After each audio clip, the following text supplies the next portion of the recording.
I was driving my daughter to work. The last Friday in August. I had done it every morning since the van went back to the finance company. She is a receptionist at the surgery in Wally. 20 minutes over the tops, if the tractors are kind. She likes the window down even when it is cold, because her mother did. I had put fuel in the car the night before, so she would not have to think about it. You do that sort of thing without ever deciding to. Year after year, until it stops being a kindness and turns into a fact about a road. At the door she said, "Thanks, Dad, see you at 5:30. She tapped the roof twice. An ordinary morning. I never imagined, not for a single second, that they already knew. Before we go on, please subscribe to True Deceit Stories. Tell me in the comments where you are listening from today. It is free, and it is the only thing that keeps these going. The call had come at the start of that month. A Tuesday. I was rinsing a cup. It was a woman from a firm of solicitors in Leicester. She asked if she was speaking to Dinesh Vora. She said she was sorry to be the one telling me. My cousin Prakash had died on the Sunday. At home, in his chair, with the television still going. He was 72. I said thank you for letting me know. I put the cup on the drainer. Then I stood there and did nothing at all. Prakash was my father's brother's son. That sentence means almost nothing in this country. It meant everything in the one we came out of. We left Kampala in the same week. 9 of us on a coach, to a camp at Stratishall in Suffolk, in a November that did not stop raining. I was 14. He was 19. He carried our cases as though the handles were not cutting him. His mother died that winter. He came to us in the spring. He slept in my room on K Street for 9 years. 9 years, and not one night when I did not know exactly where he was. He taught me to drive on the mill road in a car with no synchromesh. He came to my wedding in a borrowed suit and never gave it back. He was not my cousin. Cousin is a word for forms. He went to Leicester in the end, because in those years, everybody went to Leicester. He took a shop on Melbourne Road and made it work. Then he wanted the one next door. 14 years ago, he asked me to stand as guarantor on the lease. I said no. I could have said no quietly. There are 100 ways to refuse your brother in a kitchen with the door shut. I chose none of them.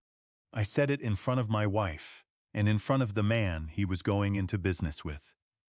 I told him I had spent my working life reading what people put their names to, and that I would not put mine to anything he touched. He did not shout. He put his cup down. He thanked me for my time. 14 years. Bhavna died in the middle of them. He came up for the funeral. He stood in the car park at the crematorium in the rain, and he did not come inside. I saw him through the window at the end of the row. I let him stand there. I told myself I would ring him in a week or two, when things had settled. I said that to myself for 5 years. I spent 31 years at the office of the public guardian, and at the 2 offices that stood in its place before it had that name. I retired at 60. Nobody in my house has ever asked me one question about it. The solicitors wanted me in Leicester to sign for the estate. I went on the first Tuesday in September. Their office was above a bank, and the lift did not work. He had left everything to me. There was nobody else. He never married. The partner had died before him. 1 line in the will, and my name in it. The 2 shops and the flat above them on Melbourne Road came to £410,000. The accounts came to £230,000. £640,000 in total, the young man said. And then he apologized as though he had said something rude.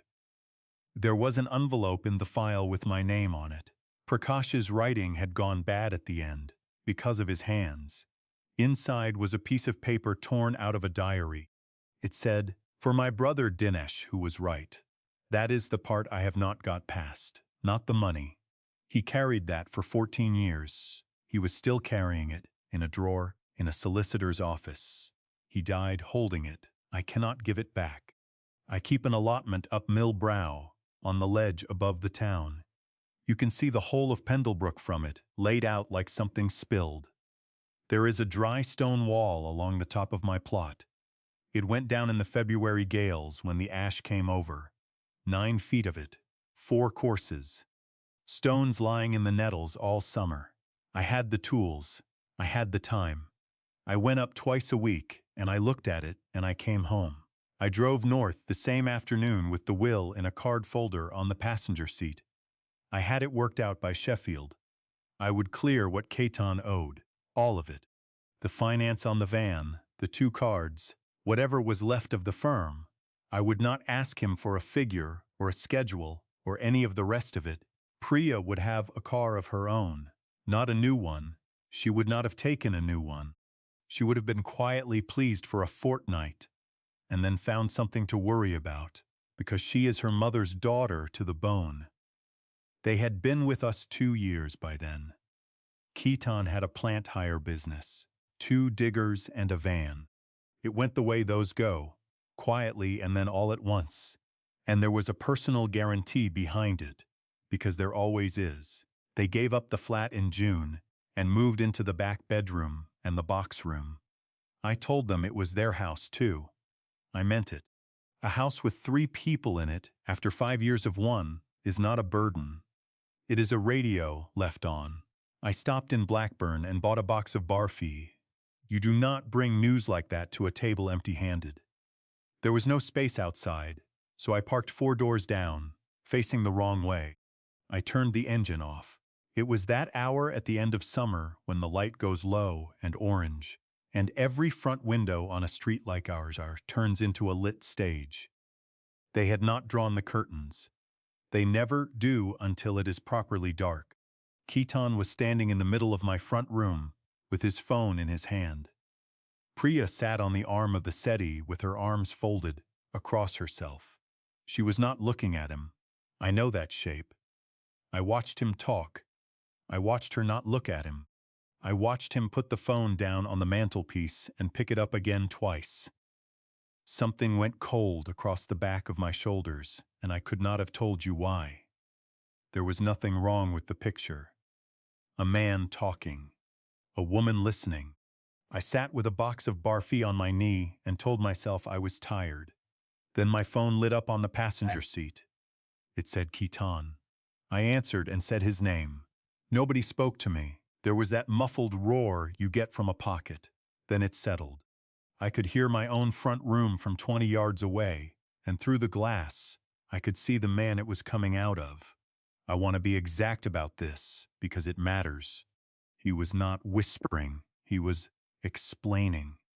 That is a different voice altogether. I had heard it across a table more times than I can count. Never once from a man standing on my carpet. He said. The papers Dad signed on the 11th of July were fine, done properly. No problem with any of it. The insurance renewal and the car and the thing from the council had all gone in together, and Dad signed the lot in about 4 minutes. Priya said something I could not catch. Her voice is much lower than his. He said it was a lasting power of attorney, not a con. Half the country has one. He said Renshaw had done the certificate part, and that went off in July with everything else. He said, it takes 8 to 10 weeks, and it had been in since the middle of July, so it would come back any day now. He said, once it is registered, we never have to ask him for anything again. She said the office writes to him. She said it twice. She said, I know they write to the person. They have to write to him. He said, they did write. He said, it came the week we were in Southport, and I had it off the mat before he was down the stairs. Priya said, he is not stupid, Caton. She said, he did this for a living. Caton said, he did filing for the government. Then he said, the thing I will be hearing for the rest of my life. He does not have to understand it. He only has to sign it in front of the right person. She did not answer him. Through the window I watched her, put her hand flat on the arm of my settee and press down on it and say nothing. They talked for another 4 minutes. About £640,000 from Leicester. which I had told nobody about a one-bedroom flat in the sheltered place at the top of Wiley Road, where he would be safer. Then the call cut out. I did not move. There were three things I used to say in the years when people ask me how this work is actually done. I will give them to you now. Everything after this is only me doing them. The first, you never cancel an instrument while it is still telling you the truth. A power of attorney is a door. Lock it the moment you find it, and you learn nothing at all about who was going to walk through, and you are left standing in your own hallway with a piece of paper and a feeling. The second, the document is the end of a fraud, never the middle of it. What you want is the room. What you want is the 15 minutes before anybody wrote anything down, because that is where people say what they actually mean, and as a rule, they only say it once. The third, information is money. You hold exactly as much of it as they do not know you hold. Spend it early, and all you have bought is a row. I sat in the car another 11 minutes. I breathed in through my nose and out through my mouth. I watched the light come off the top of the moor. Then I picked up the box. I got out. I locked the car. The second flag at my front door has rocked under my weight since before Priya was born. I stepped over it, the way I have stepped over it for 29 years. Keaton was in the hall. He said, "All right, Dad, good rundown?" I said the traffic was heavy at Sheffield. I said there was bar fee, and it wanted putting in a tin, or it would go hard. Priya came through and took the box off me and said I should not have. She kissed the side of my head, the way she has since she was small. I said I was going up. I said I had had enough of that motorway for one day. I lay in the dark in the room where my brother slept for 9 years, and I did not sleep. Gillian Ashworth came on the Thursday. She is a solicitor in Clitheroe. We spent 20 years on opposite ends of the same telephone, her acting for the families, me asking the questions the families did not enjoy.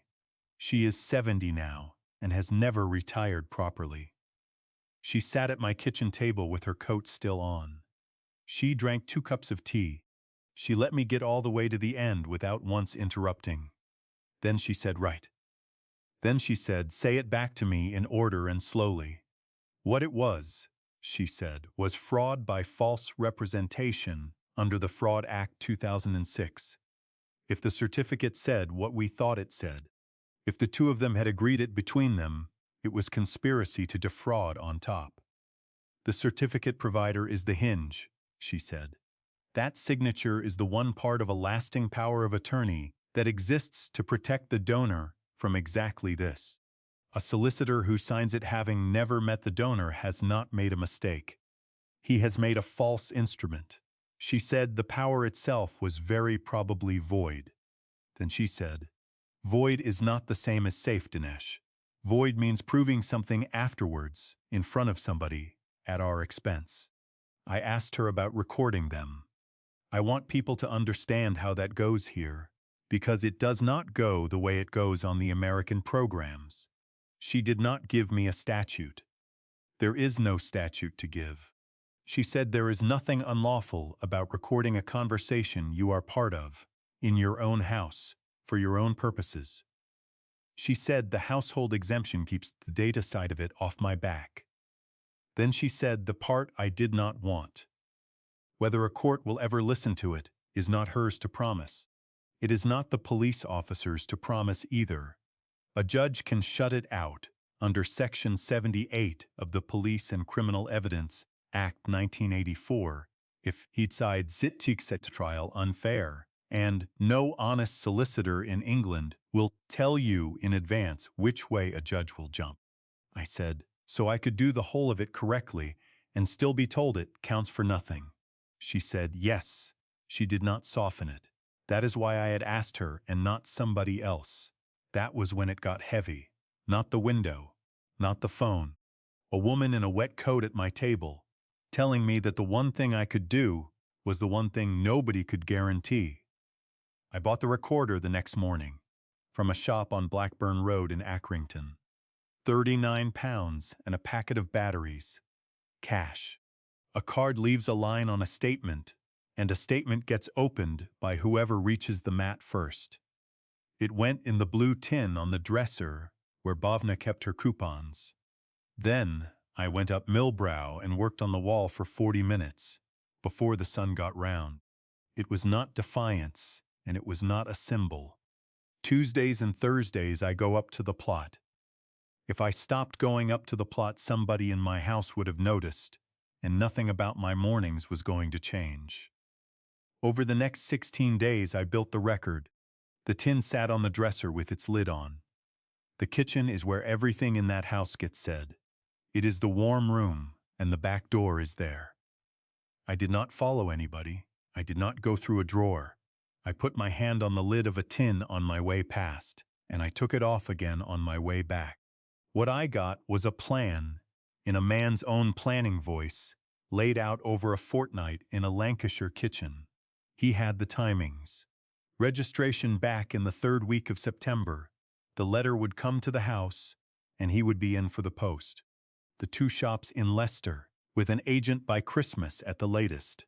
120,000 to move first, into an account in Priya's name, because it looks like nothing if it is going to a daughter. Then the rest, in pieces.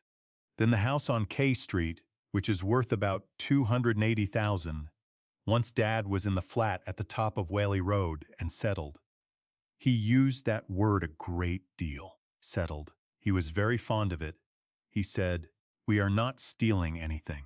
He said, "It comes to her in the end anyway. We are only moving it forward." Priya said the true thing once.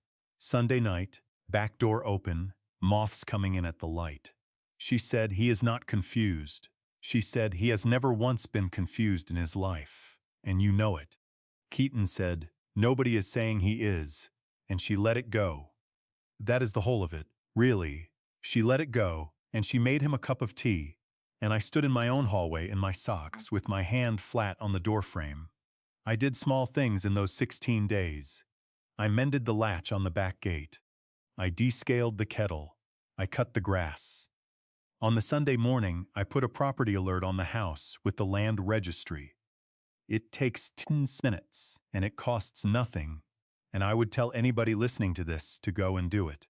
Twice I sat in the front room with a book, while the 2 of them talked in the kitchen about the flat I would be moved into. Twice I turned a page. I reported it to Action Fraud on the Sunday night, from the computer in the back bedroom. I wrote the reference number on the back of an envelope. The envelope went in the tin. Detective Constable Claire Bramwell rang me on the Thursday from the Economic Crime Unit. She was younger than my daughter. She had read the report properly, which I had not expected. She asked me 3 questions in the right order, which I had not expected either. We met at the station in Accrington, in a room with a blind that would not go up. She listened to 40 minutes of it with her chin on her hand, and did not say one word at the end. She took the headphones off and put them on the table. She said, "Mr. Vora, how long have you known?" I said since the 2nd of September, 22 days. She wanted to know why I had not simply revoked the thing. A donor with capacity can revoke a lasting power of attorney at any time. She said it the way you say a fact you are handing to somebody. I said I had written the training material she was quoting at me. I said it flatly. I was not being clever. It was the first time in the whole business that anybody in the room knew what I used to do, and I did not enjoy it as much as I had expected to. Then we agreed how it would go. They would let the registration complete. I would not revoke it. I would carry on exactly as I was, in my house, with my tin. When Catan used the power for the first time, that transaction would be allowed to run rather than stopped. An attempt is an argument. A completed act is a fact. The bank on Whaley Road knew by then. So did the office of the public guardian. That was the hardest call I made. I rang my old building and asked for the investigations team.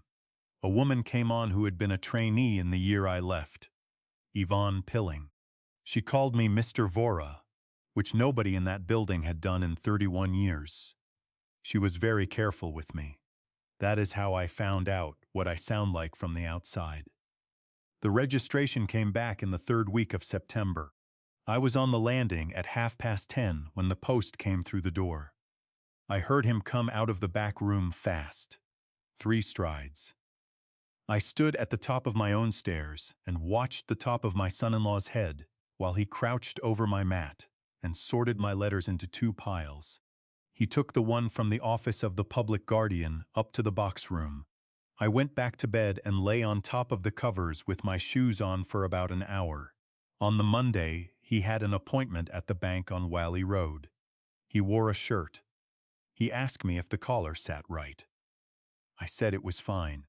He said, "Cheers, Dad." At 11 minutes past 10 that morning, £120,000 of my brother's money left my account and went into an account in my daughter's name, on the instruction of a man holding a registered power that I had signed in 4 minutes at my own kitchen table, between the car insurance and a form about the bins. The Sunday before that, Priya cut my hair in the yard. She has done it every 6 weeks since her mother died. The kitchen chair out on the flags.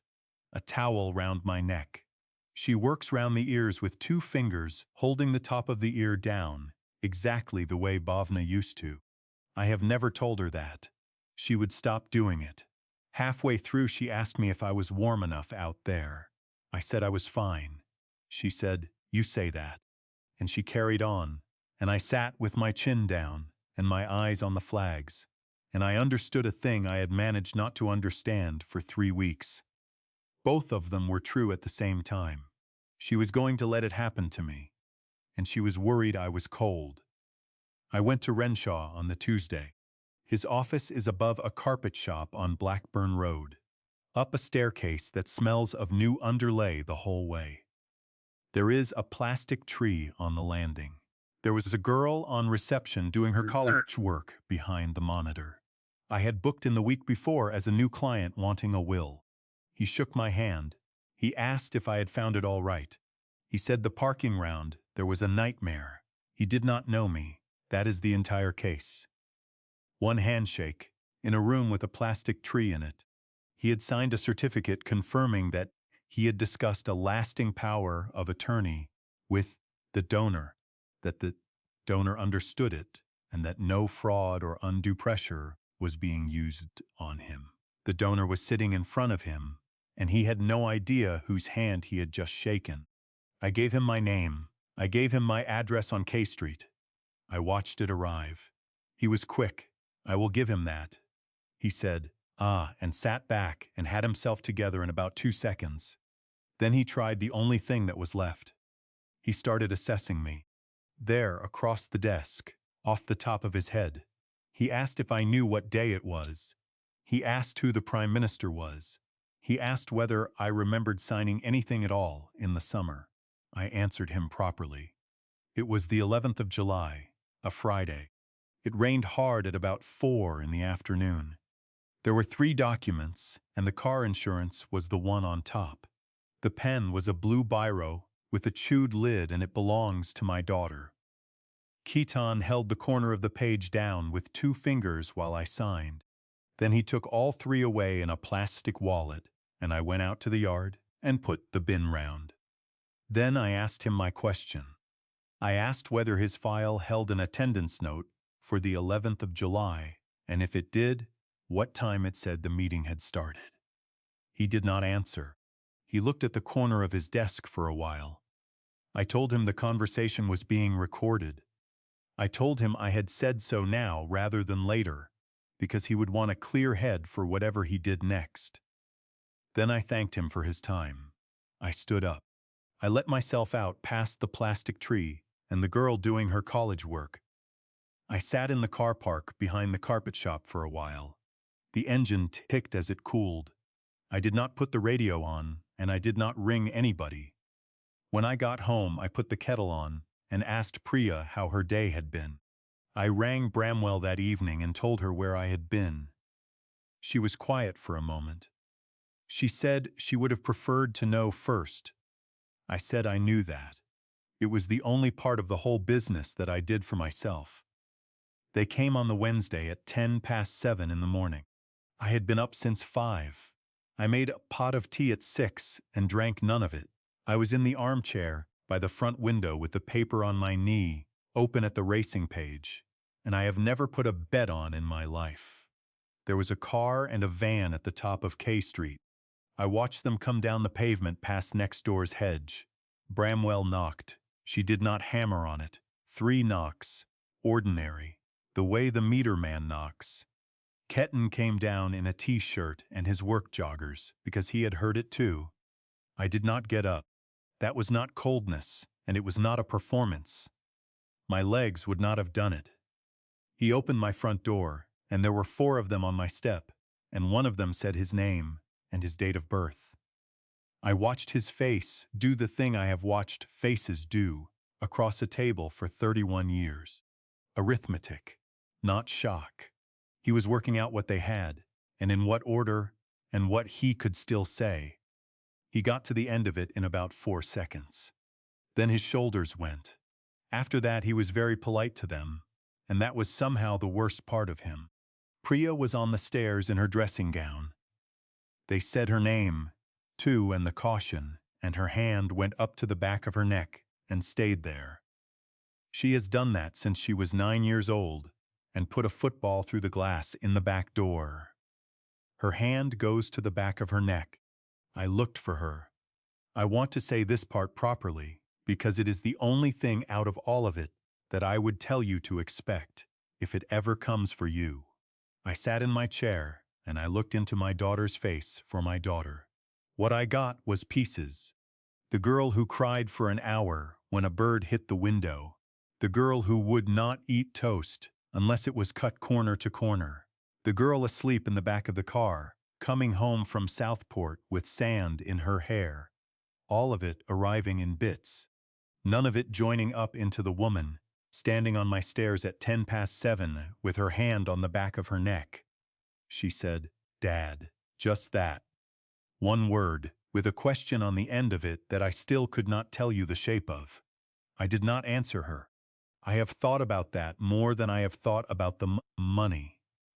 I do not know whether saying nothing was the kindest thing I have ever done or the cruelest. There was nothing available to me in that hallway that was not a lie, so I gave her the only true thing I had, which was silence. She went upstairs with a constable to get dressed. They took Keaton out first, with his hand on his own head, ducking into the car the way you do. They took her out 4 minutes later, her coat on over her nightdress. Flat shoes she was still fastening on the step. She did not look at the window. I made myself keep watching. I had it in my head that if she looked, there had to be somebody looking back. She did not look. I watched anyway until the car went round by the chapel. Bramwell stayed for the search. She sat down opposite me eventually and asked, quite gently, whether there was anybody who could come and be with me. I said, "My brother is dead." I do not know why that was the sentence that came out. On paper, it is not even the whole truth, but it is the answer I gave. She wrote nothing down. She went and put the kettle on in my kitchen without asking, and I have not forgotten that. There were 2 mugs on the side that nobody had washed from the night before. I washed them, then I sat back down. At 2:20 that afternoon, I revoked the power of attorney at my own kitchen table. It is 1 page. It has always been 1 page. That is the thing nobody understands about any of it. The machine that took 2 months to build comes down in 11 lines with a witness, and the woman from 3 doors up signed her name under mine and did not ask me what it was. Ketten pleaded not guilty. He was convicted at Preston Crown Court of conspiracy to defraud and of fraud by false representation. He got 3 years and 2 months. Priya pleaded guilty at the first hearing. 10 months, suspended for 18 months, with 200 hours of unpaid work.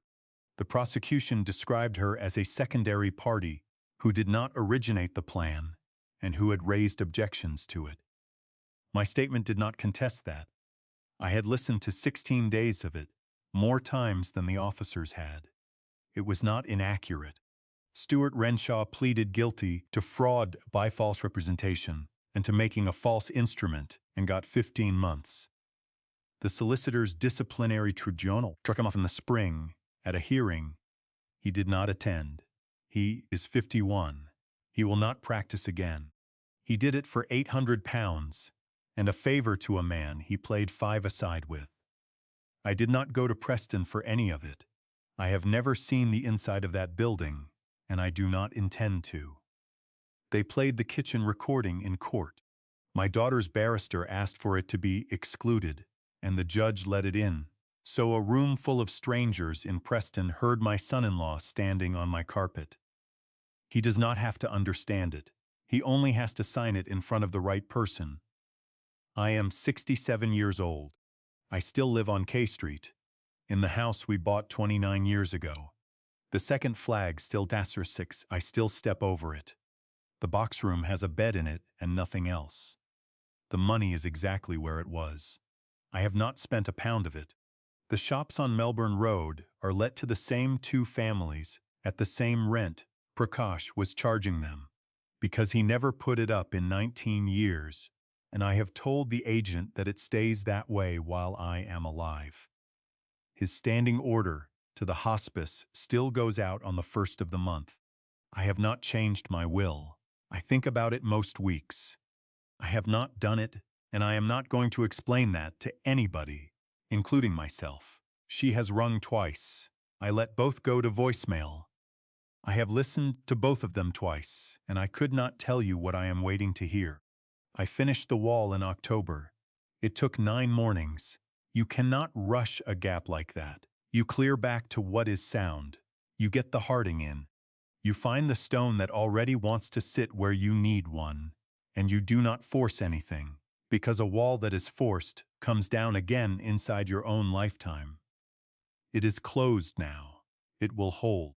But the stone I put in came out of a quarry over at Chatburn, and it is pale, and the rest of that wall has 150 years of mill soot in it and is nearly black. From the bottom of Millbrow, you can see exactly where it broke.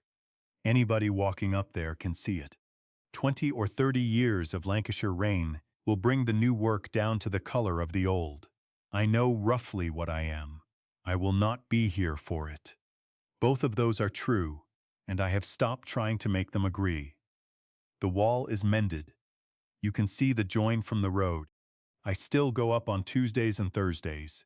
When it gets dark early, I take a flask. I sit on the end stone at the top of the plot with the whole town coming on underneath me, light by light. The law did what it was built to do.